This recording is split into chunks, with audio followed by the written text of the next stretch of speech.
नमस्कार दोस्तों, एक बार फिर से आप लोगों का हमारे YouTube चैनल में स्वागत है। देखिए, इससे पहले हमने जो वीडियो डाला था वो राजस्थान के अक्षांश और देशांतर के बारे में पढ़ा था, राजस्थान के नामकरण से संबंधित पढ़ा था। और आज अपन नए टॉपिक की शुरुआत करने जा रहे हैं और उस टॉपिक का नाम है राजस्थान के प्राचीन क्षेत्र। ये टॉपिक देखिए पढ़ने में तो देखिए थोड़ा सा के हार्ड रहेगा, लेकिन आप लोगों को इसको थोड़ा सा इजी तरीके से समझना है। यानी राजस्थान के प्राचीन क्षेत्र जो राजस्थान में वर्तमान में आज जिले हैं, इन जिलों से पहले ये प्राचीन क्षेत्रों में बटे हुए थे। तो देखिए नए टॉपिक की शुरुआत करते हैं, राजस्थान के प्राचीन क्षेत्र।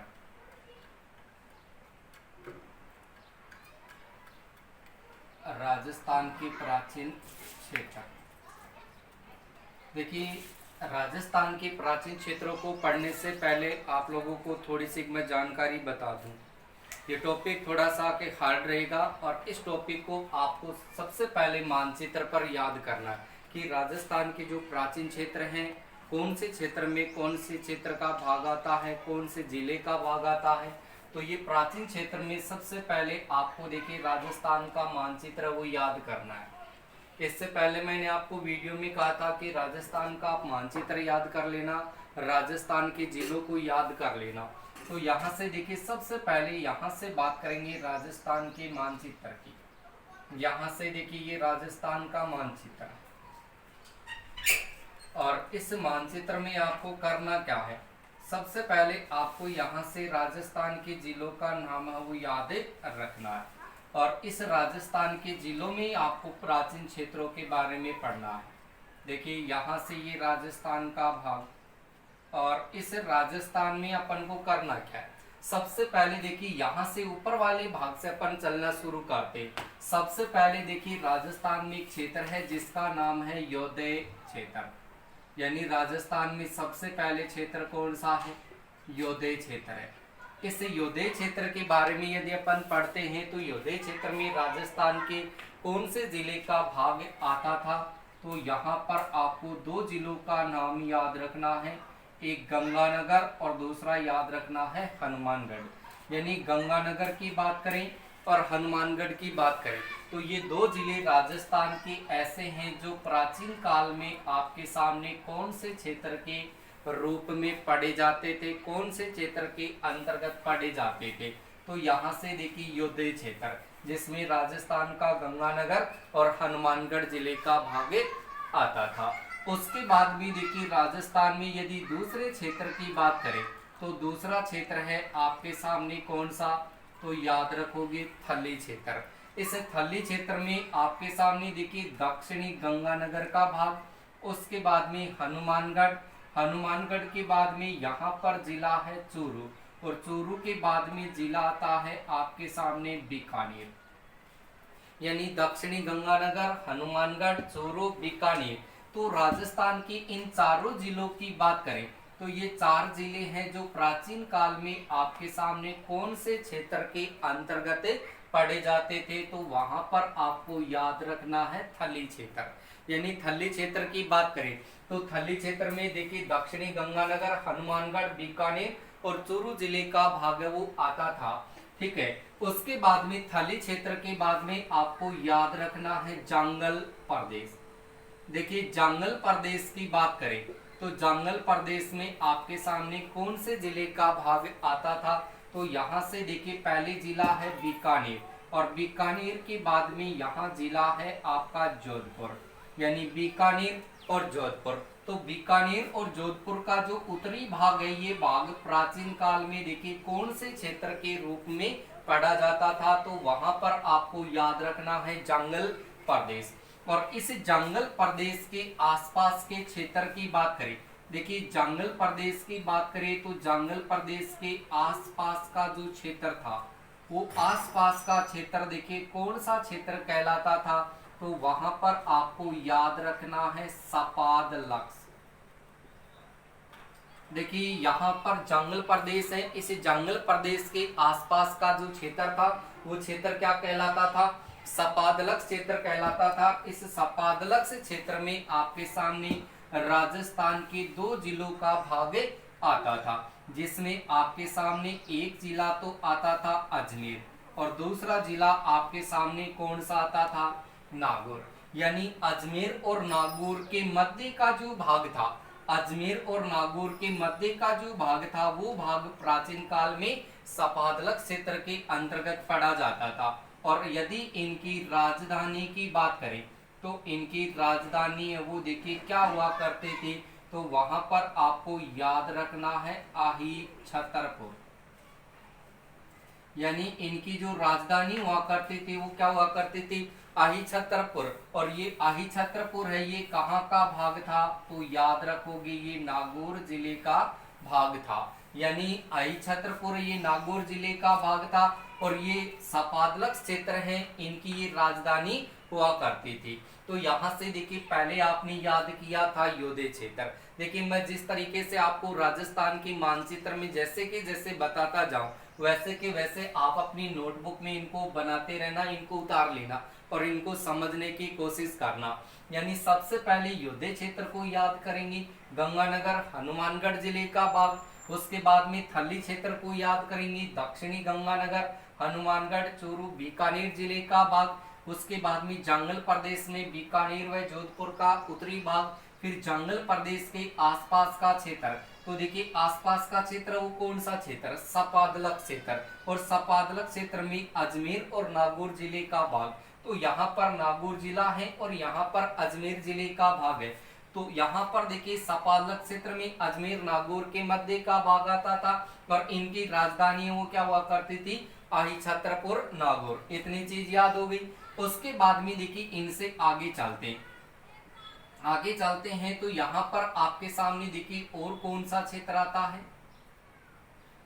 देखिए यहाँ पर अगर आगे क्षेत्र की बात करें तो यहाँ पर आपके सामने एक क्षेत्र आता है जिसका नाम है मांड क्षेत्र। देखिए मांड क्षेत्र की बात करें तो मांड क्षेत्र में कौन से जिले का भाग आता है, तो यहाँ पर आपके सामने जिला तो कौन सा होगा, जैसलमेर। यानी मांड क्षेत्र है, इस मांड क्षेत्र में राजस्थान के जैसलमेर जिले का भाग आता था और जैसलमेर में आपके सामने क्षेत्र है वल क्षेत्र। तो यहाँ ध्यान रखेंगे कि मांड क्षेत्र है, इस मांड क्षेत्र में वल जैसलमेर जिले का भाग है वो आता था।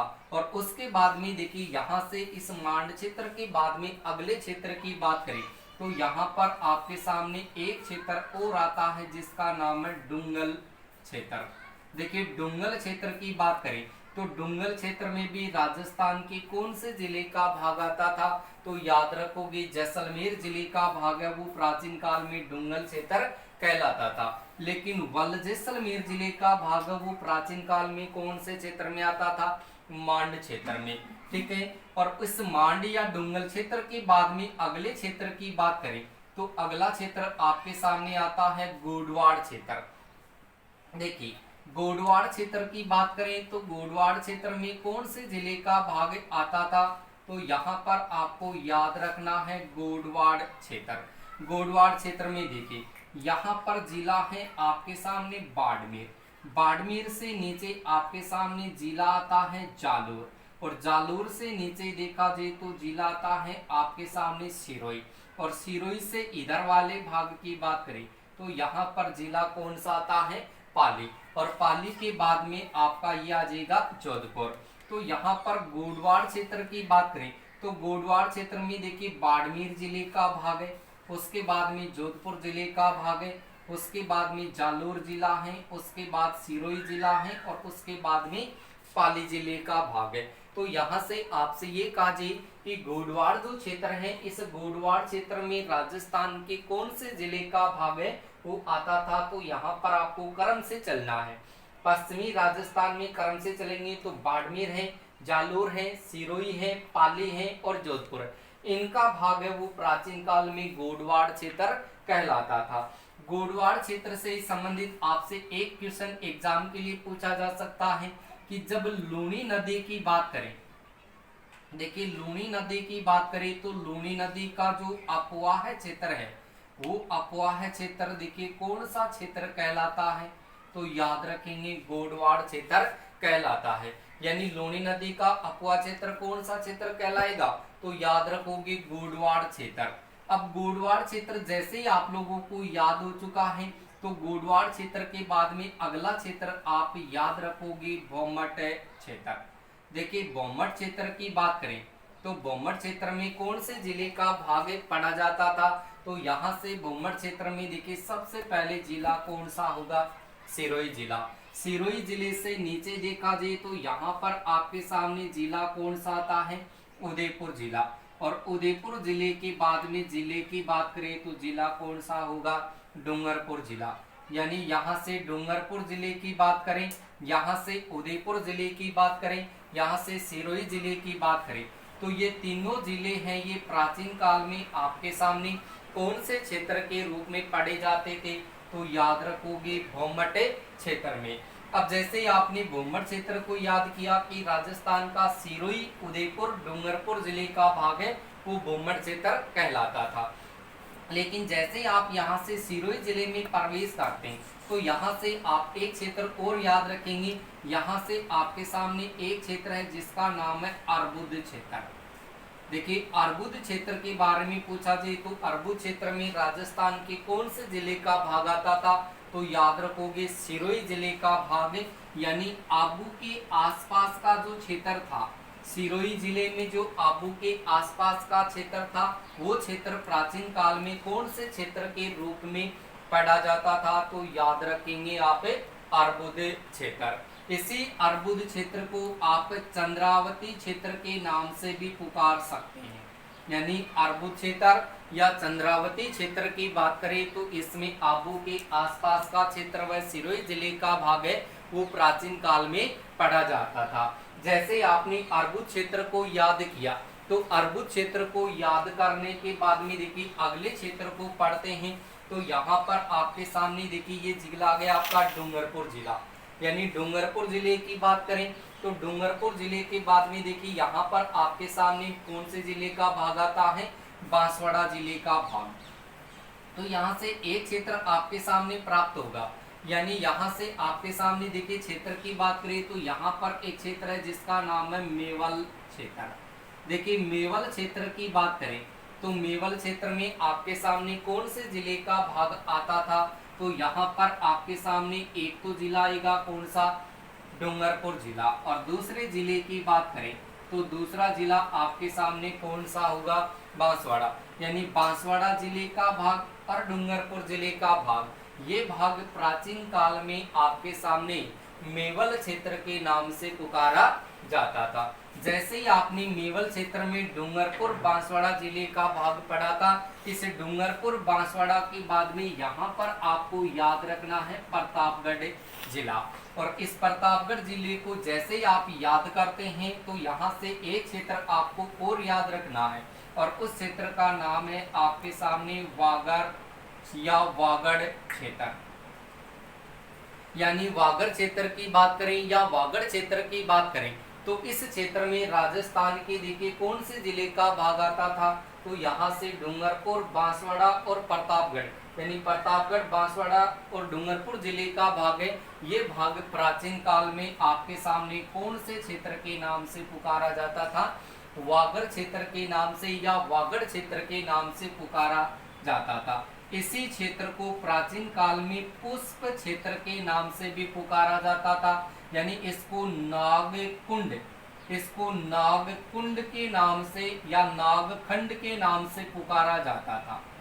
यानी इसको नागखंड के नाम से, इसको पुष्प क्षेत्र के नाम से, इसको वागड़ क्षेत्र या वागड़ क्षेत्र के नाम से पुकारा जाता है। और यहाँ से आपके सामने एक प्रश्न और पूछा जाता है कि वागड़ का चिक्कू, वागड़ का चिक्कू है वो किसको कहा जाता है, तो याद रखेंगे वागड़ का चिक्कू है वो किसको कहा जाता है, तो याद रखेंगे टिमरू को कहा जाता है, जिसको तेंदु के नाम से भी पुकारा जाता है। यानी टिमरू या तेंदु है, इस टिमरू या तेंदु को ही वागड़ का चिक्कू कहा जाता है। और इस टिमरू या तेंदु के अगर पत्ते की बात करें तो इनके पत्तों से आपके सामने देखिए बीड़ी तैयार होती है।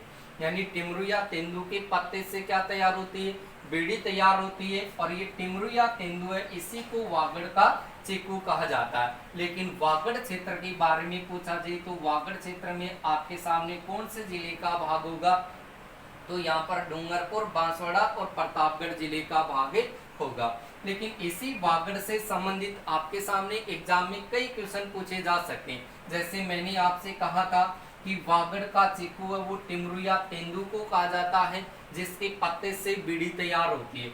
इसी वागड़ से संबंधित देखिए आपसे प्रश्न पूछेगा केवल वागड़। देखिए केवल अगर वागड़ के बारे में पूछा जाए कि वागड़ किसको कहा जाता है, तो देखिए खेत है, इस खेत में जो सूखा जो ढेर होता है, यानी सूखा जो घास का जो ढेर होता है, इस घास के ढेर को ही देखिए क्या कहा जाता है, तो याद रखेंगे वागड़ कहा जाता है। देखिए यहाँ पर है ये वागड़ क्षेत्र, ये वागड़ क्षेत्र है या वागड़ क्षेत्र है। लेकिन केवल वागड़ पूछे या केवल ऐसे वागड़ पूछे तो वागड़ किसको कहा जाएगा, यानी खेत में चुना हुआ जो घास का जो सूखा ढेर है, उस सूखे ढेर को ही क्या कहा जाएगा, वागड़ कहा जाएगा। और उसके बाद में आपसे ये कहा जाएगा कि वागड़ का गांधी। देखिए वागड़ का गांधी है वो किसको कहा जाता है, तो याद रखोगे वागड़ का गांधी है ये भोगीलाल पांड्या को कहा जाता है। यानी जब भोगीलाल पांड्या की बात करें तो भोगीलाल पांड्या है, इस भोगीलाल पांड्या को ही देखिए वागड़ का गांधी कहा जाता है। इस भोगीलाल पांड्या का जो संबंध रहा है वो राजस्थान के कौन से जिले से रहा है, तो याद रखोगे इसका संबंध है वो डूंगरपुर जिले से रहा है। उसके बाद में देखिए आपसे ये पूछा जाएगा कि वागड़ सेवा मंदिर या वागड़ सेवा मंदिर। देखिए वागड़ सेवा मंदिर की बात करें तो वागड़ सेवा मंदिर किसको कहा जाता है, तो इसी भोगीलाल पांड्या के द्वारा स्थापित है। अगर संस्था की बात करें तो उस संस्था को वागड़ सेवा मंदिर के नाम से पुकारा जाता है। यानी यहाँ से वागड़ सेवा मंदिर की बात करें तो वागड़ सेवा मंदिर किसको कहा जाएगा, भोगीलाल पांड्या है, इस पांड्या के द्वारा स्थापित जो संस्था है उस संस्था को ही क्या कहा जाएगा, वागड़ सेवा मंदिर। लेकिन यहाँ से आपसे एक प्रश्न और पूछेगा कि राजस्थान वागड़। देखिए राजस्थान वागड़ किसको कहा जाता है, तो याद रखेंगे कि राजस्थान का जो उत्तर पश्चिमी जो मरुस्थलीय प्रदेश है, इस उत्तर पश्चिमी मरुस्थलीय प्रदेश को ही देखिए राजस्थान वागड़ के नाम से पुकारा जाता है। यानी राजस्थान का उत्तर पश्चिमी मरुस्थलीय प्रदेश है, इस मरुस्थलीय प्रदेश को राजस्थान वागड़ कहा जाता है। उसके बाद में यहाँ से आपसे पूछा जाएगा देखिए वागड़ी के बारे में। देखिए वागड़ से शब्द बन गया कौन सा, वागड़ी। वागड़ बोलो या वागड़ी बोलो, तो यहाँ से वागड़ी के बारे में पूछा जाए तो वागड़ी किसको कहा जाता है, तो याद रखेंगे भेड़ की नस्ल है, इस भेड़ की नस्ल को ही क्या कहा जाता है, वागड़ी कहा जाता है। और इसी वागड़ी से संबंधित प्रश्न पूछा जाएगा कि वागड़ी क्या है, तो ये भीलों की भाषा, यानी भीलों की अगर भाषा की बात करें, भीलों की अगर बोली की बात करें या उपबोली की बात करें, तो भीलों की जो उपभाषा या उपबोली है वो किसको कहा गया है, वागड़ी को कहा गया है। वागड़ी है ये भीलों की उपभाषा मानी गई है। उसके बाद में देखिए आगे चर्चा करते हैं इसी वागड़ क्षेत्र से। तो यहाँ से आपसे एक प्रश्न और भी पूछा जा सकता है इस वागड़ क्षेत्र से कि वागड़ की मीरा। देखिए वागड़ की मीरा है वो किसको कहा जाता है, तो याद रखेंगे वागड़ की मीरा है वो गौरी देवी को कहा जाता है। किसको कहा जाता है, गौरी देवी को। यानी गौरी देवी है ये वागड़ की मीरा कहलाती है।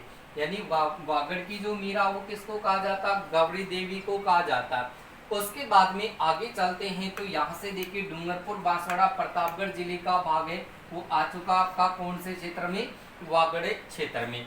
वागड़ क्षेत्र के बाद में अगले क्षेत्र को देखिए याद करते हैं और उस क्षेत्र का नाम है आपके सामने मालव क्षेत्र। देखिए अगर मालव क्षेत्र की बात करें तो मालव क्षेत्र में कौन से जिले का भाग होगा, तो इधर को देखिए जिला है प्रतापगढ़ और यहाँ पर आपके सामने जिला है वो कौन सा है, तो याद रखोगे झालावाड़। यानी जब झालावाड़ जिले की बात करें और प्रतापगढ़ जिले की बात करें तो इन दोनों जिलों के मध्य का जो भाग है, ये मध्य का भाग है वो प्राचीन काल में कौन सा क्षेत्र कहलाता था, तो याद रखोगे मालव क्षेत्र। याद रखेंगे कि मालव क्षेत्र है, इस मालव क्षेत्र में आपका प्रतापगढ़ जिला और यहाँ से झालावाड़ जिला, तो झालावाड़ और प्रतापगढ़ जिले के मध्य का भाग है वो प्राचीन काल में क्या कहलाता है, मालव क्षेत्र कहलाता है। ठीक है। उसके बाद में देखिए यहाँ पर आपके सामने मालव क्षेत्र के बाद में अगले क्षेत्र की बात करें तो अगला क्षेत्र है जिसका नाम है आपके सामने हाड़ौती क्षेत्र। देखिए अगर आड़ौती क्षेत्र की बात करें तो आड़ौती क्षेत्र में देखिए कौन से जिले का भाग आता है, तो याद रखेंगे इधर से आपके सामने ये तो झालावाड़ जिले का भाग है, यहाँ से आपके सामने बारां जिले का भाग है, यहाँ से आपके सामने कोटा जिले का भाग है और यहाँ से आपके सामने बूंदी जिले का भाग है। यानी यहाँ से राजस्थान की ये 4 जिले आपको याद रखने। यानी सबसे पहले यहाँ पर बूंदी है, कोटा है, बारां है और उसके बाद में झालावाड़ है। तो यहाँ से 4 जिले प्राप्त होंगे। यानी कोटा, बूंदी, बारां, झालावाड़ जिले का भाग है। ये चारों जिलों का भाग है। ये प्राचीन काल में आपके सामने कौन से क्षेत्र के अंतर्गत पढ़े जाते थे, तो याद रखेंगे आड़ौती क्षेत्र। इसी आड़ौती क्षेत्र को देखिए हाय हाय क्षेत्र के नाम से भी पुकारा जाता है। यानी आड़ौती क्षेत्र को कौन सा क्षेत्र कहा जाता है, हाय हाय क्षेत्र कहा जाता है। और इस हाय हाय या आड़ौती क्षेत्र में देखिए कौन से जिले का भाग होगा, तो कोटा, बूंदी, बारां, झालावाड़ जिले का भाग। और इन चारों जिलों को आप याद रखेंगे एक सूत्र के माध्यम से, और वो सूत्र आपको याद रखना है खोजा बाबू। देखिए यहाँ से खोजा बाबू की बात करें तो खोजा बाबू है, इसमें को का मतलब आपको याद रखना कोटा, यहाँ से झा का मतलब आपको याद रखना झालावाड़, यहाँ से बा का मतलब आपको याद रखना बारां और बू का मतलब आपको याद रखना बूंदी। तो यानी आड़ौती क्षेत्र है, इस आड़ौती क्षेत्र को हाय हाय क्षेत्र कहा जाता है। इसी क्षेत्र को याद करने के लिए सूत्र काम में लेना कौन सा, खोजा बाबू। तो यहाँ से आप हाड़ौती क्षेत्र को जैसे याद करेंगे तो ऐसे याद रखना कि हाड़ौती क्षेत्र में खोजा बाबू को हाय हाय बोला गया। तो आड़ौती क्षेत्र में खोजा बाबू को क्या बोल दिया, हाय हाय क्षेत्र। इसको ऐसे याद कर लेना। उसके बाद में देखिए आगे क्षेत्र की बात करें तो आगे वाला क्षेत्र है आपके सामने देखिए डांग क्षेत्र। यानी डांग क्षेत्र की बात करें तो डांग क्षेत्र में कौन से जिले का भाग आता है, तो यहाँ से आप याद रखोगे डांग क्षेत्र।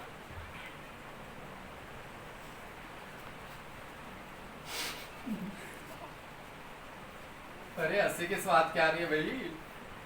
डांग क्षेत्र, इसे डांग क्षेत्र की बात करें तो देखिए यहाँ से आपके सामने ये तो जिला है सवाई माधोपुर का भाग, और सवाई माधोपुर के बाद में जिला है आपके सामने देखिए करौली, और करौली जिले के बाद में यहाँ से जिले की बात करें तो ये जिला आपका कौन सा रहेगा, धौलपुर। यानी यहाँ से सवाई माधोपुर, करौली और धौलपुर, यानी धौलपुर, करौली, सवाई माधोपुर, इन 3 जिलों की बात करें तो इन 3 जिलों का भाग है। ये प्राचीन काल में कौन सा क्षेत्र कहलाता था, तो याद रखेंगे ये डांग क्षेत्र कहलाता था। और इसी डांग क्षेत्र को कैसे याद रखना है, तो इसको याद करने के लिए आपको याद रखना कि देखिए डांग क्षेत्र, डांग से कै दो, यानी डांग से कै दो, यहाँ से आपको कौन सा क्षेत्र याद हो जाएगा, डांग क्षेत्र। अब देखिए यहाँ से आपने डांग क्षेत्र को याद किया, और डांग को स्थानीय भाषा में देखिए क्या कहा जाता है। यानी डांग की बात करें तो डांग को स्थानीय भाषा में क्या बोलते हैं, तो यहाँ से आप याद रखते हैं देखिए लाठी। डांग को स्थानीय भाषा में क्या कहा जाता है, लाठी कहा जाता। तो इसी लाठी से आपको यहाँ से एक सीरीज याद करनी है, और ये सीरीज देखिए कौन सी हो गई, लाठी सीरीज। लाठी सीरीज की बात करें तो लाठी सीरीज है देखिए ये कहाँ प्राप्त होती है, तो याद रखेंगे ये राजस्थान के जैसलमेर जिले में प्राप्त होती है। और जैसलमेर जिले में देखा जाए तो जैसलमेर में एक तो क्षेत्र आता है आपके सामने देखिए कौन सा, पोखरण, और दूसरे क्षेत्र की बात करें तो दूसरा क्षेत्र है आपके सामने कौन सा, मोहनगढ़। यानी पोखरण और मोहनगढ़ की बात करें तो पोखरण और मोहनगढ़ के मध्य देखिए यहाँ पर एक भूगर्भीय जल की एक चौड़ी पट्टी है। यानी यहाँ पर आपके सामने एक भूगर्भीय जल की यहाँ पर एक चौड़ी पट्टी है, और उस चौड़ी पट्टी को ही क्या कहा जाता है, तो याद रखेंगे लाठी सीरीज कहा जाता है। और इसी लाठी सीरीज की बात करें तो इस लाठी सीरीज में आपके सामने एक उपयोगी घास पाई जाती है जिसका नाम है सेवण घास। इसी सेवण घास को स्थानीय भाषा में कहा जाता है आपके सामने लेलौन। यानी जो लाठी सीरीज है, इस लाठी सीरीज का जो विस्तार है वो कौन से जिले में, ये पश्चिमी राजस्थान में यानी जैसलमेर जिले में, और जैसलमेर जिले का पोखरण और यहाँ से मोहनगढ़। तो पोखरण और मोहनगढ़ के मध्य देखा जाए तो पोखरण और मोहनगढ़ के मध्य एक भूगर्भीय जल की एक चौड़ी पट्टी है, और इस चौड़ी पट्टी में देखा जाए तो यहाँ पर आपके सामने घास पाई जाती है, और उस घास का नाम है आपके सामने कौन सा, सेवण घास। और इसी सेवण घास को स्थानीय भाषा में क्या कहा जाता है, तो याद रखोगे इसको कहा जाता है लिलोण। और इसी सेवण घास या लिलोण की बात करें तो इसका वैज्ञानिक नाम यदि आपसे पूछा जाए तो इसका वैज्ञानिक नाम आपको यहाँ से याद रखना है। देखिए लस्सी यू रूस सिंडिकोस। देखिए नाम थोड़ा सा छोटा है लेकिन आपको याद करना पड़ेगा। यानी सेवण घास है, इस सेवण घास का देखिए वैज्ञानिक नाम पूछा जी तो सेवण घास का वैज्ञानिक नाम वो क्या है, लस्सी यू रूस सिंडिकोस। यानी सेवण का जो वैज्ञानिक नाम है वो लस्सियोरुस सिंडिकोस है, और इसको स्थानीय भाषा में क्या कहा जाता है, लिलोण कहा जाता है, जो दुधारू पशु के लिए ये घास उपयोगी मानी जाती है। तो ये आपके सामने मैंने डांग क्षेत्र बताया था, और डांग क्षेत्र के साथ में आपने क्षेत्र याद कर लिया लाठी। देखिए जब आपने लाठी क्षेत्र को याद किया तो लाठी क्षेत्र से संबंधित आपने जब याद किया कि यहाँ पर सेवण घास पाई जाती है लाठी सीरीज में, तो यहाँ से दो तीन चीजें एक साथ याद करोगे। देखिए यहाँ से मैंने बोला था आपके सामने लाठी, लाठी के साथ में आप याद रखोगे राठी, और राठी के साथ में याद रखोगे आप बाठी। देखिए लाठी राठी और उसके बाद बाठी, यानी लाठी राठी और बाठी की बात करें तो ये तीनों ही क्षेत्र हैं वो आपके सामने कौन से जिले में होंगे, तो याद रखेंगे जैसलमेर में। यानी लाठी तो आपके सामने एक सीरीज हो गई, और ये सीरीज आपकी जैसलमेर जिले में। राठी की बात करें तो राठी है ये गाय की एक नस्ल है।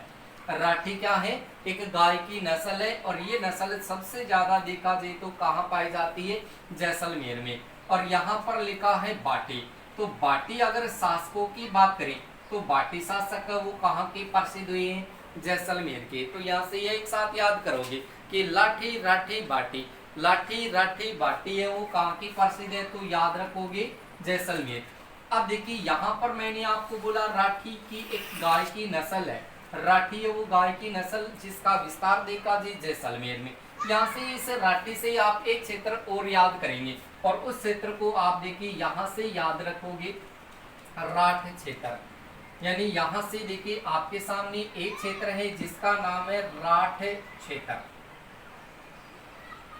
देखिए राठ क्षेत्र, यानी राठ क्षेत्र की बात करें तो राठ क्षेत्र में देखिए कौन से जिले का भाग होगा, तो यहाँ पर आपको याद रखना है अलवर जिले का भाग। यानी यहाँ पर आपके सामने एक तहसील है जिसका नाम है मुंडावर तहसील। यानी मुंडावर तहसील की बात करें तो ये मुंडावर तहसील है, ये राजस्थान के कौन से जिले में पड़ती है, तो याद रखोगे अलवर जिले में।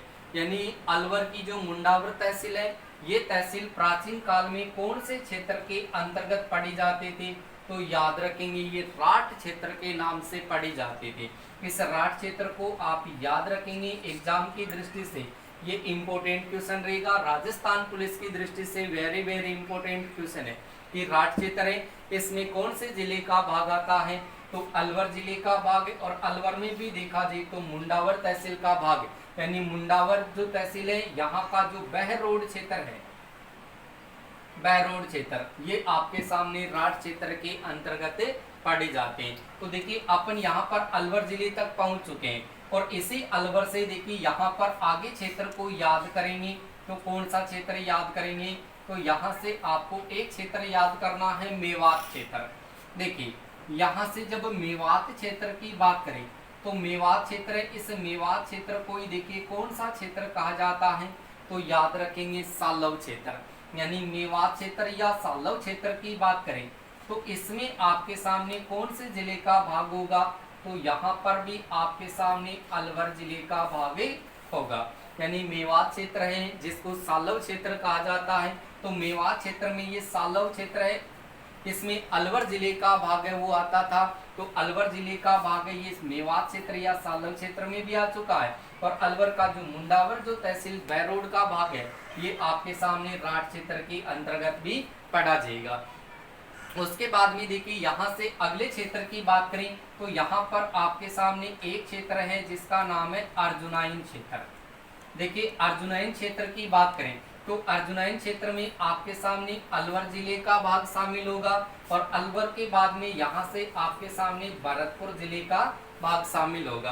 तो अर्जुनाइन क्षेत्र में अलवर का भी भाग है और यहाँ से भरतपुर जिले का भी भाग है, यानी अलवर और भरतपुर जिले का भाग है वो भाग प्राचीन काल में अर्जुनाइन क्षेत्र कहलाता है। उसके बाद में देखिए यहाँ से आपके सामने अगर ब्रज क्षेत्र की बात करें, देखिए ब्रज क्षेत्र की बात करें तो ब्रज क्षेत्र में राजस्थान के कौन से जिले का भाग आता था। तो यहाँ से आप देखिए ब्रज क्षेत्र में याद रखेंगे ब्रज यानी भरतपुर और धौलपुर जिले का भाग है।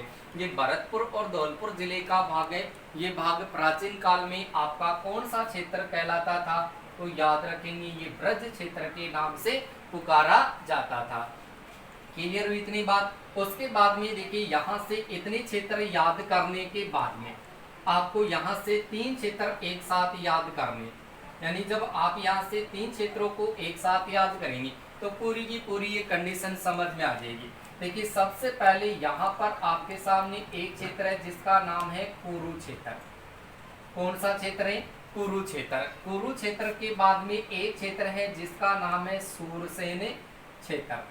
यहाँ पर हो गया आपका ये सूरसेन क्षेत्र। सूरसेन क्षेत्र के बाद में तीसरे क्षेत्र की बात करें तो तीसरा क्षेत्र है आपके सामने मत्स्य जनपद। देखिए कुरुक्षेत्र है, सूरसेन क्षेत्र है और मत्स्य जनपद है। अब यहाँ से तीनों क्षेत्रों को याद करेंगे। तीनों क्षेत्रों को याद करेंगे तो सबसे पहले देखिए कुरुक्षेत्र को याद करते हैं। तो कुरुक्षेत्र में आपके सामने कौन से जिले का भाग होगा, तो याद रखोगे उत्तरी अलवर का भाग शामिल होगा। यानी उत्तरी अलवर का भाग है, ये भाग प्राचीन काल में देखिए कौन सा क्षेत्र कहलाएगा, कुरुक्षेत्र। अब देखिए यहाँ पर अलवर जिले को हमने मेवात सालन में भी ले लिया, अर्जुनाइन क्षेत्र में भी ले लिया, राठ क्षेत्र में भी ले लिया, कुरुक्षेत्र में भी आ रहा है। इसलिए मैंने आपको शुरू में ये बात पहले ही बता दी थी कि ये टॉपिक थोड़ा सा के इजी नहीं है, ये थोड़ा हार्ड टॉपिक रहेगा क्योंकि एक जिला है वो अलग अलग क्षेत्रों में बटा हुआ था। तो जैसे क्षेत्र पूछे उस क्षेत्र के अकॉर्डिंग आपको जिले है वो बताने, और अगर जिले में भी कोई क्षेत्र आ रहा तो उस क्षेत्र को आपको बताना होगा। तो यहाँ से कुरुक्षेत्र में पूछा जाए कि कुरुक्षेत्र में राजस्थान के कौन से जिले का भाग है वो शामिल था या कौन सा क्षेत्र आता था, तो केवल आपको बताना उत्तरी अलवर जिले का भाग है, ये प्राचीन काल में कुरुक्षेत्र के नाम से पुकारा जाता था। और उसी कुरुक्षेत्र की बात करें तो इसकी जो राजधानी हुआ करती थी वो राजधानी क्या हुआ करती थी, तो यहाँ से आपको याद रखना है इंद्रप्रस्थ। यानी इनकी राजधानी वो क्या हुआ करती थी, तो याद रखेंगे इनकी राजधानी वो इंद्रप्रस्थ हुआ करती थी। और ये इंद्रप्रस्थ है वो कहाँ का भाग था, तो याद रखोगे दिल्ली का भाग था। यानी कुरुक्षेत्र है जिसमें उत्तरी अलवर जिले का भाग आता था और इनकी जो राजधानी हुआ करते थे वो इंद्रप्रस्थ दिल्ली हुआ करती थी। उसके बाद में देखिए सूरसेन क्षेत्र की बात करें तो सूरसेन क्षेत्र में कौन से जिले का भाग आता था, तो इधर तो आपके सामने देखिए पूर्वी अलवर जिले का भाग, यानी इधर तो कौन से जिले का भाग होगा, पूर्वी अलवर। देखिए उत्तरी अलवर वो कुरुक्षेत्र में आ गया और पूर्वी अलवर जिले का भाग वो सूरसेन क्षेत्र में आ गया। तो अलवर जिला शामिल होगा, पूर्वी अलवर का भाग है। उसके बाद में भरतपुर जिला है ये शामिल होगा, अलवर के बाद में भरतपुर, भरतपुर के बाद में देखिए धौलपुर और धौलपुर के बाद में जिला कौन सा आ जाएगा, करौली। तो अलवर पूर्वी अलवर है, भरतपुर है, धौलपुर है, करौली। यानी राजस्थान में ये 4 जिलों का क्रम एक साथ लेना, यहाँ से अलवर, यहाँ से भरतपुर, यहाँ से धौलपुर और यहाँ से करौली। तो अलवर, भरतपुर, धौलपुर, करौली जिले का भाग है। ये भाग प्राचीन काल में सूरसेन क्षेत्र के नाम से पढ़ा जाता था, लेकिन इसमें अलवर का कौन सा भाग शामिल था, पूर्वी भाग। और इसी सूरसेन क्षेत्र की बात करें तो सूरसेन क्षेत्र की देखिए जब राजधानी की बात करें तो इसकी राजधानी देखिए क्या हुआ करती थी, तो याद रखेंगे मथुरा। यानी इनकी राजधानी क्या हुआ करती थी, मथुरा। और ये मथुरा कहाँ पर है, तो याद रखोगे यूपी में। तो सुरसेन क्षेत्र की राजधानी है वो मथुरा थी, और मथुरा कहाँ का भाग था, यूपी का भाग था।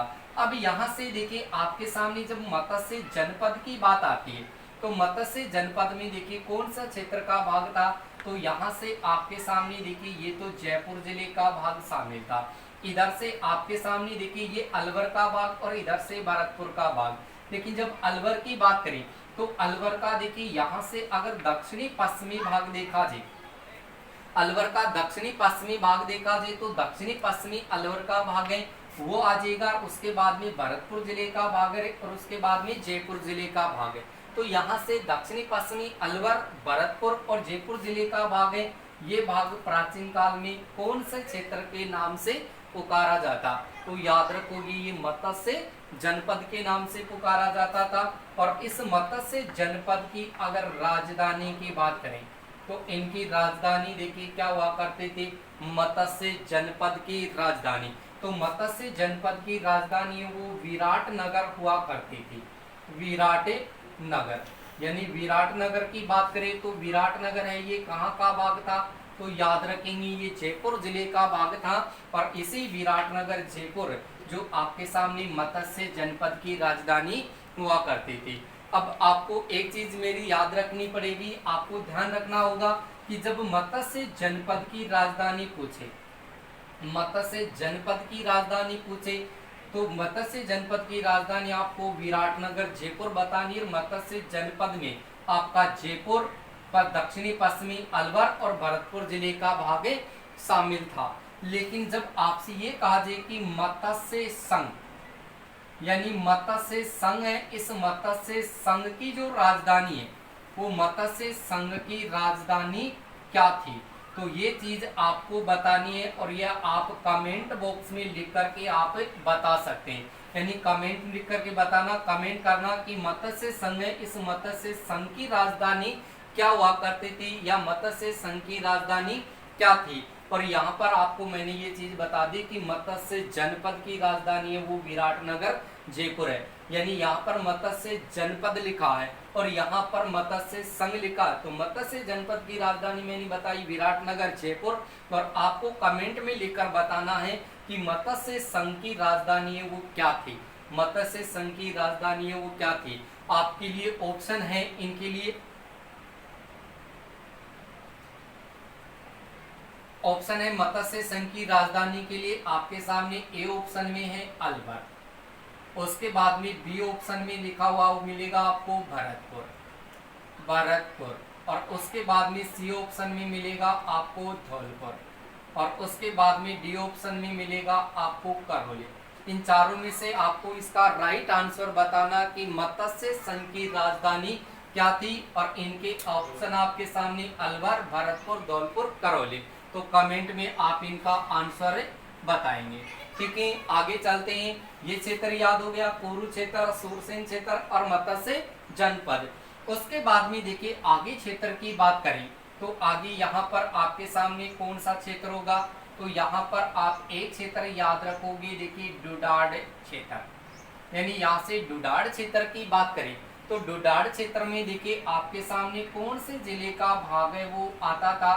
तो यहाँ पर आपको जैसे डुडाड़ क्षेत्र का नाम मिले तो डुडाड़ क्षेत्र में आपके सामने देखिए कौन से जिले का भाग होगा, तो डुडाड़ क्षेत्र में जयपुर और जयपुर के आसपास का जो क्षेत्र है ये क्षेत्र प्राचीन काल में कौन सा क्षेत्र कहलाता था, तो आप याद रखोगे ये डुडाड़ क्षेत्र के नाम से पुकारा जाता था। तो जयपुर तक अपन पहुंच चुके हैं। उसके बाद में देखिए अगले क्षेत्र को याद करते हैं। तो यहाँ से आपके सामने एक क्षेत्र आएगा, आपके सामने कौन सा, तो याद रखोगे यहाँ से शेखावाटी। इस क्षेत्र के बारे में मेरे हिसाब से आप सभी लोगों को पता होगा कि शेखावाटी क्षेत्र है। इस शेखावाटी क्षेत्र में देखिए कौन से जिले का भाग होगा, तो यहाँ पर शेखावाटी क्षेत्र में कौन सा जिला शामिल होगा, यहाँ से देखिए आपके सामने ये सीकर जिले का भाग शामिल है।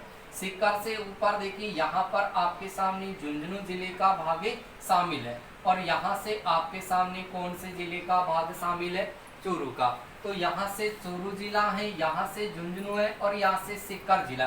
तो चूरू, झुंझुनू, सीकर जिले का भाग है। ये भाग प्राचीन काल में ये शेखावाटी क्षेत्र के नाम से पुकारा जाता था। और इस शेखावाटी क्षेत्र के बाद में आपको यहाँ से एक क्षेत्र और याद रखना है। देखिए यहाँ से आपके सामने एक क्षेत्र आएगा जिसका नाम है बागड़ क्षेत्र। देखिए बागड़ क्षेत्र, इससे पहले मैंने यहाँ पर आपको बागड़ क्षेत्र बताया था और यहाँ पर आपके सामने क्षेत्र होगा बांगड़ क्षेत्र। यानी बागड़ क्षेत्र, वागड़ क्षेत्र जिसमें मैंने डूंगरपुर, बांसवाड़ा, प्रतापगढ़ जिले का भाग बताया था। यानी यहाँ से मैंने आपको क्षेत्र बताया था बागड़ या वागड़ क्षेत्र। ये बागड़ क्षेत्र या वागड़ क्षेत्र जिसमें डूंगरपुर, बांसवाड़ा, प्रतापगढ़ जिले का भाग शामिल था। और यहाँ से आपको याद रखना है कौन सा क्षेत्र, बांगड़ क्षेत्र। तो बांगड़ क्षेत्र में आपका देखिए झुंझुनू जिले का भाग शामिल होगा, यहाँ से सीकर जिले का भाग शामिल होगा और यहाँ से आपके सामने नागौर जिले का भाग शामिल होगा और यहाँ से आपके सामने पाली जिले का भाग शामिल होगा। तो यहाँ से देखिए झुंझुनू, सीकर, नागौर, पाली जिले का भाग है। ये भाग प्राचीन काल में कौन से क्षेत्र के नाम से पुकारा जाता था, तो याद रखेंगे बांगड़ क्षेत्र के नाम से पुकारा जाएगा। और यहाँ से एक क्वेश्चन आपके एग्जाम में पूछा जाएगा कि बांगड़ का जो धनी है, बांगड़ का जो धनी है, ये बांगड़ का धनी किसको कहा जाता है, तो याद रखेंगे बांगड़ का धनी है वो शक्कर वाले बाबा। ये जो शक्कर वाले बाबा है, इस शक्कर वाले बाबा को यानी बांगड़ का धनी कहा जाता है। यानी जो नरड़ का पीर है, इस नरड़ के पीर को शक्कर वाले बाबा के नाम से पुकारा जाता, इसी को बांगड़ का धनी के नाम से पुकारा जाता। तो यहाँ तक देखिए अपन पहुंच चुके हैं झुंझुनू, सीकर और नागौर, पाली जिले का भाग है जो बांगड़ क्षेत्र के रूप में पढ़ा जाता था। यहाँ से मैंने आपको योद्धे क्षेत्र से बताना शुरू किया था कि योद्धे क्षेत्र में कौन सा भाग है, थली क्षेत्र में कौन सा भाग है, उसके बाद में आपका जंगल प्रदेश में कौन सा भाग है, सपादला क्षेत्र में कौन सा भाग है, डुंगल क्षेत्र में कौन सा भाग है, मांड क्षेत्र में कौन सा भाग है, गोडवाड़ क्षेत्र में कौन सा भाग है, भोमट क्षेत्र में कौन सा भाग है। भोमट के बाद में मैंने आपको बताया मेवल क्षेत्र के बारे में, अर्बुद क्षेत्र के बारे में, मेवल के बाद में मैंने वागड़ क्षेत्र के बारे में बताया था और वागड़ के बाद में मैंने मालव क्षेत्र के बारे में बताया। मालव क्षेत्र के बाद में आड़ोती क्षेत्र, आड़ोती क्षेत्र के बाद में आपका कौन सा क्षेत्र आ गया है, यहाँ पर डांग क्षेत्र। डांग क्षेत्र के बाद में मैंने यहाँ से आपको राठ क्षेत्र बताया था, मेवात सालव क्षेत्र बताया था, मैंने यहाँ पर अर्जुनाइन क्षेत्र बताया था, इसके साथ कुरु क्षेत्र है, सोरसेन क्षेत्र है, मत्स्य जनपद। इन सारे क्षेत्रों को आप बागड़ क्षेत्र को, इन सारे के सारे क्षेत्रों को यहाँ से क्रम से चलेंगे, एक एक जिले के हिसाब से आप इनको क्रम से याद करोगे तो एक एक सारे के सारे क्षेत्र आपको याद हो जाएंगे। इसके बाद में आगे के जितने भी क्षेत्र होंगे वो सारे के सारे क्षेत्र आपको अगले वीडियो में आपको ऐसे कैसे मिल जाएंगे। इतने समय में आप इन सारे के सारे क्षेत्रों को याद करोगे। ठीक है।